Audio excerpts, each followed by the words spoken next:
இன்றைய மன்னன் சாமிகள் நிகழ்ச்சிக்காக சென்னை எம்ஜிஆர் நகரில் அமைந்துள்ள அருள்மிகு ஸ்ரீ வள்ளி தெய்வானை உடனுரை ஸ்ரீ சுப்பிரமணிய சாமி திருக்கோயிலுக்கு தான் வந்திருக்கோம். வாங்க முருகனை தரிசிச்சுட்டு அவரோட அருமைகள் பெருமைகள் பத்தி பேசிடலாம்.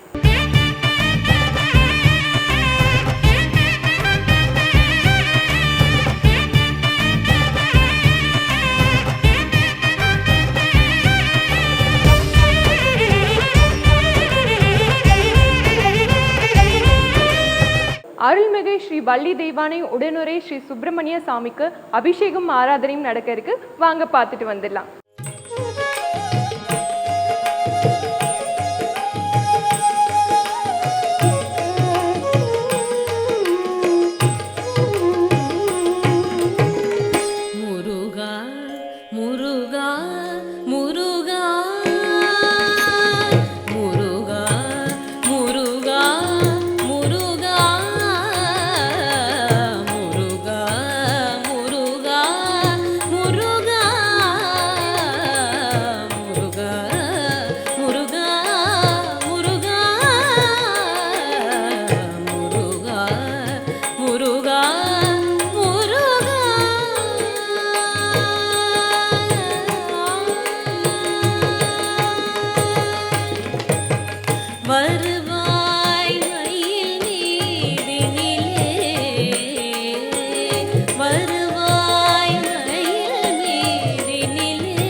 முடிவே அசுர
ஸ்ரீ வள்ளி தெய்வானை உடனுரை ஸ்ரீ சுப்பிரமணிய சாமி திருக்கோயிலுக்கு வரும் பக்தர்கள் கோவிலுக்கு வருவதன் மூலமா அவங்களுக்கு நடந்த அற்புதங்களை பத்தி அவங்களே சொல்றாங்க. வாங்க கேட்டு தெரிஞ்சுக்கலாம். வணக்கங்க, என் பேர் மகேஸ்வரி.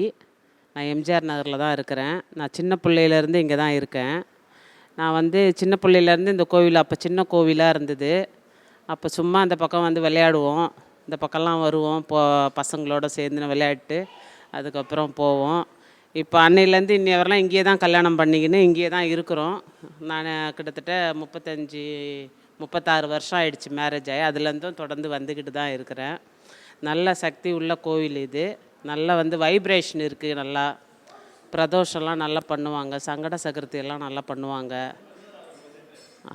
நானும் இவ்வளோ வருஷத்தில் நல்ல இது தான் நான் இது பண்ணியிருக்கேன். சிலதெல்லாம் வேண்டியிருக்கேன், சிலதெல்லாம் நடந்திருக்கு. அதனால் எனக்கு ரொம்ப பிடிச்சி விருப்பப்பட்டு என்னைக்கு வரணும்னு தோணுதோ அன்றைக்கி இங்கே வந்துடுவேன். என் மனசு நேராக இங்கே தான் வரும். என் பேர் ஏமலதா. நான் இங்கே ஒரு 3 வருஷமாக தொடர்ந்து வந்துட்டுருக்கேன். அதுக்கு முன்னாடியெல்லாம் எதனா விசேஷம்னா தான் வருவேன். இங்கே தைப்பூசம், விஷாகம் எல்லாமே ரொம்ப சந்தோஷமாக நல்லா திருப்தியாக நடக்கும். இங்கே பிரதோஷம் மாதத்தில் 2 தடவை வர பிரதோஷம் ரொம்ப விசேஷம். தேய்பிரை அஷ்டமி, கிருத்திகை இதெல்லாம் நல்ல சிறுசிற்பமாக பண்ணுவாங்க. இங்கே கடவுள் நம்மக்கிட்ட பேசுகிறார். திருப்தியாக சந்தோஷமாக இருக்கும். இங்கே வந்தோன்னா மனசுக்கு நிறைவாக இருக்கும். என் பொண்ணுக்காக வேண்டுதல் வச்சுருந்தோம், காலேஜுக்காக. அந்த காலேஜ் கிடச்சிச்சு, ரொம்ப சந்தோஷமாக இருந்தது. என் பெரிய பொண்ணுக்கு திருமணம் நல்லபடியாக நடந்தது. அவங்களுக்கு பையன் பிறந்திருந்தான். ரொம்ப சந்தோஷமாக திருப்தியாக இருந்துச்சு. அபிஷேகம்லாம் நடக்கும்போது அப்படியே மனக்குளிர அவ்வளோ சந்தோஷமாக இருக்கும், மனசுக்கு நிறைவாகவும் இருக்கும். இந்த இடத்துல நாங்கள் வேண்டுதல் வைக்கும்போது திருப்புகழ் பாடணும்னு எனக்கு ரொம்ப ஆசை. என்னால் பாட முடியாதுன்னு ஒரு மாதிரி நினச்சிக்கிட்டு இருக்கும்போது இங்கே அவர் சாமி சொல்லிட்டு இருந்தார், ஏமா உன்னால் பாட முடியாது, பாட முடியும், நீங்கள் பாடுங்க அப்படின்னு சொன்னாங்க. அதே மாதிரி பாடியும் முடிச்சிட்டேன். அதுக்கப்புறம் திருச்செந்தூர் போகிறதுக்கு எனக்கு ஒரு வாய்ப்பு கிடச்சிச்சு. ரொம்ப சந்தோஷமாக இருந்தது எங்களுக்கு. அங்கே அவ்வளோ சூப்பரான தரிசனமும் எங்களுக்கு கிடச்சிச்சு. இவர்கிட்ட நம்ம எது சொன்னாலும் உடனே நிறைவேற்றி கொடுத்துருவாங்க. ரொம்ப திருப்தியாகவும் இருக்கும், சந்தோஷமாக இருக்கும். எல்லோரும் இங்கே அவருடைய அருள் கிடைக்கணும், எல்லாரும் இங்கே வழிபடணும்னு எல்லாரையும் வேண்டிக்கிறேன். நன்றி. இந்த கோயிலுக்கு வந்திருக்க ரொம்ப நாள். துர்க்கை அம்மனுக்கு செவ்வாய்க்கிழமைனா வருவேன். முருகர்ட்டி வேண்டுதல் வைப்பேன், காசு முடிச்சு போடுவேன். எனக்கு என்னென்ன தெரியுதோ, மனசில் எப்படி தோணுதோ அதெல்லாம் செஞ்சேன். 3 பசங்களுமே இன்ஜினியர் படித்தாங்க. எங்கள் வீட்டுக்காரர் ஏபியாவாக இருந்தார், மின்சார வாரியத்தில் பெரிய அதிகாரியாக இருந்தார். அவர் அப்போல்லாம் கோயிலுக்கெலாம் போகலாம் விட மாட்டார். எப்போ முடிஞ்ச வரைக்கும் காலையில் போயிட்டு வந்துடுவேன். இப்போ நான் போயிட்டு அவரே இந்த முருகருக்கு அடிமையாக்கிட்டேன். இப்போ பூஜை பண்ணுறது எங்கள் வீட்டுக்காரர் தான். இப்போ எனக்கு பேரன் பிறந்து +2 படிச்சுட்டு ஜேடி இதில் டாக்டராக இருக்கான். 3rd இயர் போகிறான். இன்னொரு பொண்ணும் நல்லா போயிருக்காங்க. இன்னொரு பொண்ணும் எல்லாருமே பிஇ, எம்பிஏ, பிஇ. பெரியவ பிஇ படித்து பிஹெச்டி படித்து கோல்டு மெடலு. இன்னொரு பொண்ணும் பிஇ படித்தா, எம்பிஏ படித்தா. அவளும் ஸ்டாண்டர்ட் பேக்கில் மேனேஜராக இருந்தா. எல்லாமே இன்னொன்று கார்த்திகான்னு பேர், அவளும் பிஇ படித்தா. எல்லாருமே என் மருமக பிள்ளை எல்லாருமே பிஇ தான் வந்தாங்க. எங்களுக்கு வேண்டான்ற அளவுக்கு நிறைய செல்வம் கொடுத்துருக்காரு முருகர். வள்ளி மற்றும் தேவானையுடன் முருகன் காட்சி தருவது குடும்பத்தின் ஒற்றுமை மற்றும் சமநிலையை பிரதிபலிக்கிறது. பக்தர்கள், தம்பதிகள், திருமணமாகாதவர்கள் இத்திருமூவரையும் ஒரு சேர வழிபடுகிறார்கள். இந்த தரிசனமானது மனக்குழப்பங்களை நீக்கி தூய அன்பு மற்றும் குடும்ப ஒற்றுமையை வளர்க்கிறது.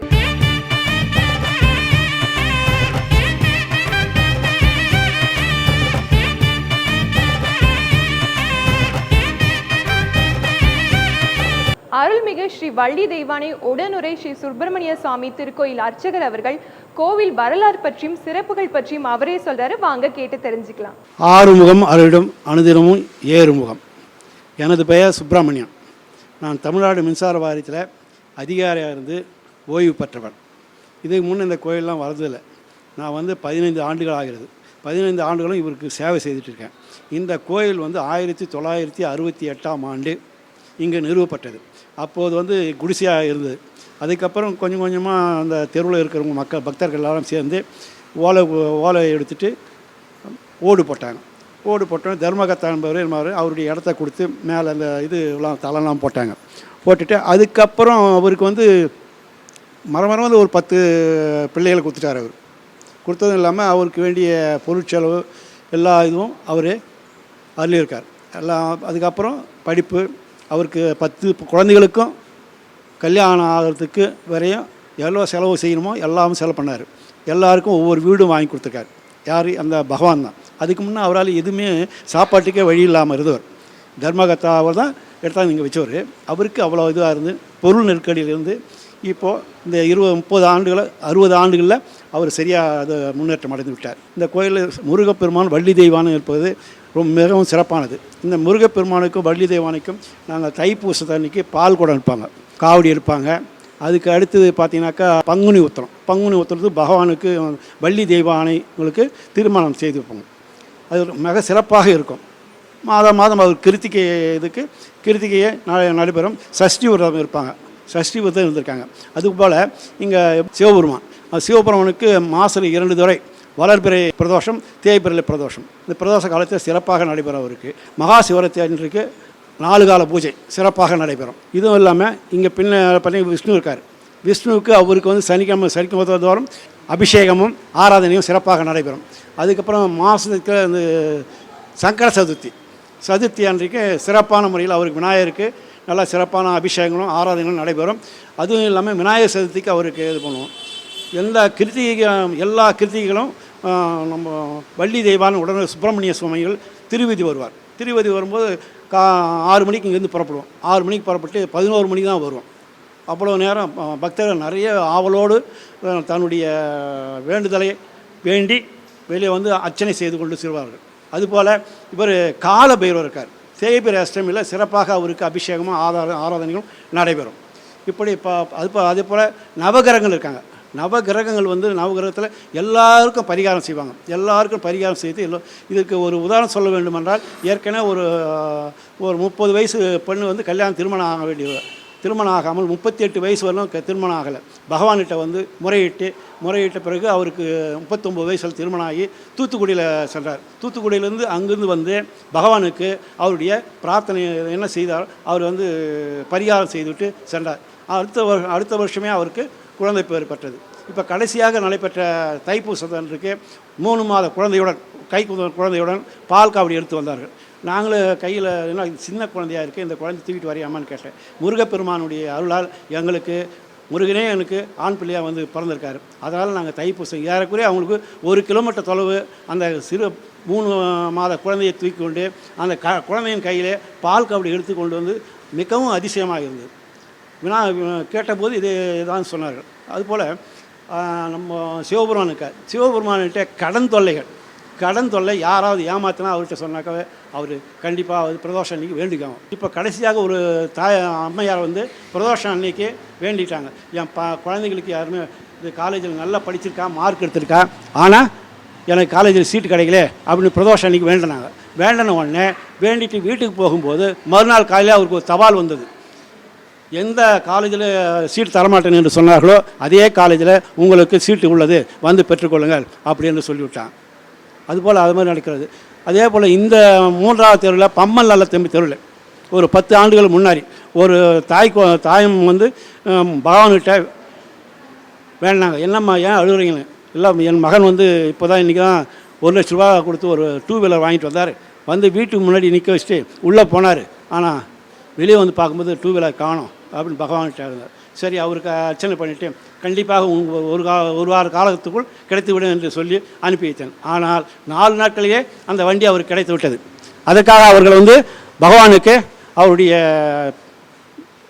பரிகாரம் என்ன செய்வது நினச்சார்களோ அதை செய்துட்டு போனாங்க. அபிஷேகம் ஆராதனையும் செய்துட்டு அதோடைய செய்து போயிட்டாங்க. இதுபோல் நிறைய பக்தர்கள் நிறைய பேர் வந்து இங்கே பலனடைஞ்சிருக்காங்க. அதனால் எல்லா பக்தர்களும் வந்து அவருடைய நியாயமான கோரிக்கையை முன்வைத்தால் பகவான் கண்டிப்பாக அவர் அருள் புரிவார் என்பது திண்ணம். என் பேர் வந்து வினோத்குமார். நான் வந்து இந்த கோயிலில் ஜாயின் பண்ணி கொஞ்ச நாள் தான் ஆகுது. முருகர்கிட்ட வந்து எந்த வேண்டுதல் வச்சாலும் அது கொஞ்ச காலத்துலேயே வந்து நிறைவேறது வந்து எனக்கு தெரிய வந்தது. இந்த கோயிலில் வந்து சிறப்பு என்னென்னா ஒவ்வொரு கிருத்திகை, தைப்பூசம் அதுமாதிரி திருநாள்லாம் வந்து மிக சிறப்பாக நடைபெறுகிறது. இங்கே இருக்க நிறைய சாமிகள்லாம் வந்து எந்தெந்த வேண்டுதல் வச்சாலும் அந்த வேண்டுதல் நடக்கும்னு நம்புகிறோம்.